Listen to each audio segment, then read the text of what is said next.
Salut! Aujourd'hui, nouveau tutoriel où je vais vous montrer comment réaliser deux animations de texte très simples pour rendre vos vidéos plus dynamiques. A tout de suite! Pour commencer ce tutoriel, on va créer deux calques de texte. Donc commande T pour avoir l'outil texte. Vous tapez votre texte.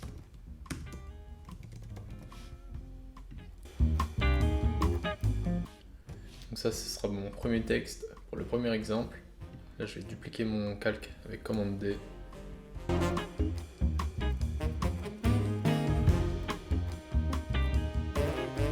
Et du coup, l'animation de texte va se faire avec ce qu'on appelle les calques alpha.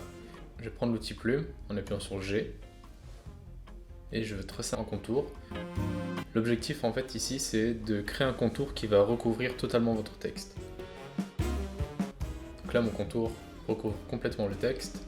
Ça va créer un calque de forme que je vais mettre en dessous de Bonjour YouTube. Mon contour, je vais le mettre en blanc. Je vous montrerai après qu'on peut changer la couleur et que ça impactera l'animation du texte. Et dans la colonne cache, sur mon calque contour, je vais cliquer sur Alpha Bonjour YouTube. Mais en fait, Bonjour YouTube n'est visible que dans la limite de mon contour. Et c'est là tout le principe de notre animation. Comme on a créé un contour, ce qui va être très simple, c'est de faire comme dans l'effet Sparkle. Vous allez choisir l'animation réduire les tracés. Si je réduis ou si j'augmente la fin de mon contour, on voit mon texte apparaître.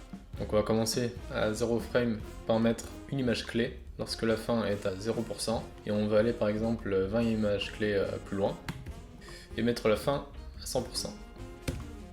Et vous avez votre première animation. Bien sûr, n'oubliez pas de lisser vos images clés en les sélectionnant et en appuyant sur F9 pour obtenir un résultat un petit peu plus smooth. Et pour ceux qui adorent vraiment les animations smooth, vous voyez, l'animation de mon texte est encore un petit peu brute, on peut le voir au niveau des contours. Ce que je fais dans ces cas-là, sur mon calque contour, je viens appliquer un effet flou gaussien. Et si je l'augmente un petit peu, on aura une apparition un petit peu plus douce. Donc c'est tout pour la première animation de texte. Donc même principe que pour la première animation, vous prenez votre outil plume et vous venez créer un contour qui recouvre totalement votre texte. Et cette fois, on ne va pas utiliser l'option alpha, mais l'option alpha inversée, ce qui fait que notre texte apparaîtra toujours dans les limites de notre contour, mais il sera ancré dans celui-ci. Et à ce niveau-là, c'est exactement le même principe que pour la première animation.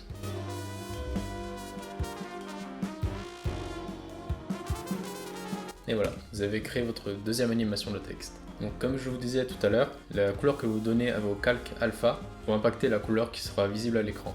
Par exemple, si mon premier calque de Bonjour YouTube, je le mets, mettons, en bleu, Bonjour YouTube apparaîtra en bleu. Et inversement, si mon calque alpha inversé, je le mets en jaune, le contour apparaîtra en jaune. Bon, vous remarquerez que l'interaction entre ces deux couleurs n'est pas terrible, mais pour ça, je fais confiance entre votre capacité à trouver les bonnes couleurs. Et voilà, ce tutoriel est à présent terminé. N'hésitez pas, si vous avez des questions, à me les poser en commentaire. Je suis tout à fait actif. Vous pouvez aussi me contacter sur ma page Instagram, où je publie assez fréquemment des animations, des illustrations. D'ailleurs, je fais une petite pub. J'ai commencé à réaliser des illustrations autour d'une histoire que j'invente tout simplement. Voilà, depuis gamin, je rêve d'inventer des histoires de super-héros, des histoires un peu fantastiques. Donc n'hésitez pas à aller checker ça. Et puis nous, on se retrouve dans une prochaine vidéo. Bien sûr, n'oubliez pas de vous abonner, de mettre un petit pouce bleu et puis de partager à vos amis motion designers. À bientôt!